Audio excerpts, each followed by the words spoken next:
अगर आप भी साईं बाबा पर विश्वास रखते हैं और रोजाना उनकी ऐसी चमत्कारी कहानियां सुनना चाहते हैं तो अभी हमारे चैनल को सब्सक्राइब करें और बेल आइकन दबाएं।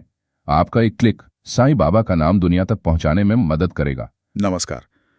आज हम एक काफ़ी दिलचस्प कहानी पर बात करने वाले हैं।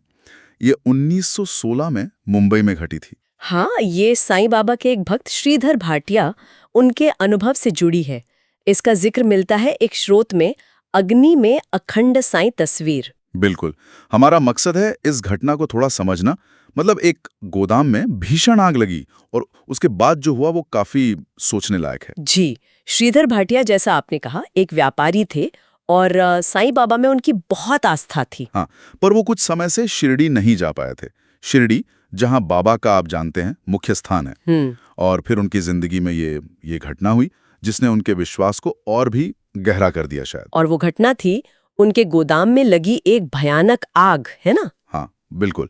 एक दिन उनके गोदाम में पता नहीं कैसे पर आग लग गई, और वो कोई छोटी मोटी आग नहीं थी। स्रोत बताते हैं कि आग बहुत तेजी से फैली थी। हाँ, इतनी तेजी से कि जब तक फायर ब्रिगेड वहां पहुंची तब तक तो मतलब हजारों रुपयों का माल सब राख हो चुका था। और बस अपनी निराशा, अपना दुख बाबा से कहने लगे, सवाल करने लगे कि मेरे साथ ही ऐसा क्यों, ये कैसी परीक्षा है। ये बहुत स्वाभाविक है ना?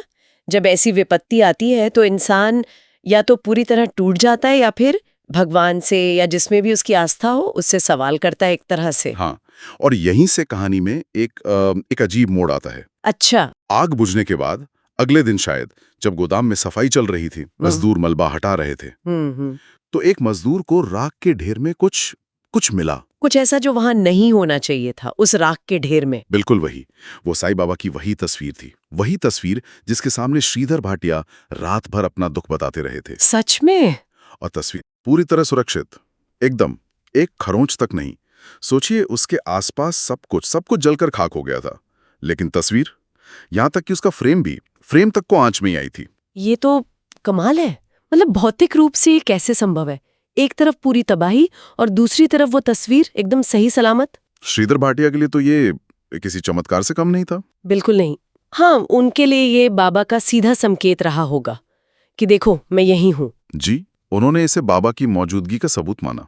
और अगर हम इसे थोड़ा और गहराई से देखें, भक्त के नजरिए से, तो ये सिर्फ एक तस्वीर का बचना नहीं है। हाँ, ये उस भयानक नुकसान के बीच बाबा की उपस्थिति, उनकी सुरक्षा का एक प्रतीक बन गया।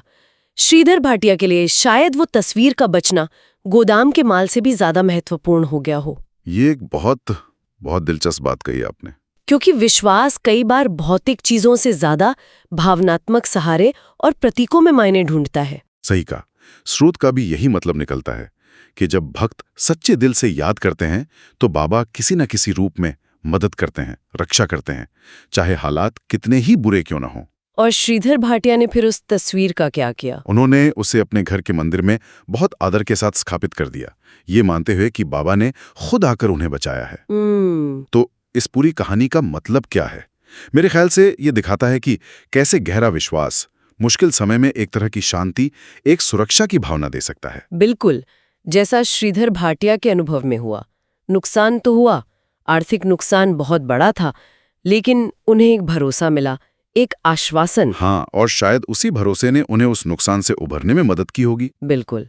और ये एक बड़ा सवाल भी खड़ा करता है ना? कैसा सवाल? कि विश्वास और इस तरह की चमत्कारी कही जाने वाली घटनाएं या अनुभव, ये किस तरह लोगों की आस्था को बनाते हैं और कैसे ये कहानियां मुश्किलों से गुजर रहे लोगों को एक सहारा देती हैं, एक सुकून पहुंचाती हैं।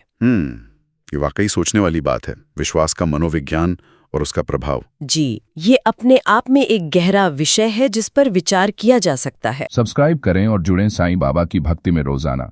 भक्ति वीडियो सबसे पहले पाने के लिए बेल आइकन दबाएं। ओम साई राम लिखकर साईं बाबा का आशीर्वाद पाएं।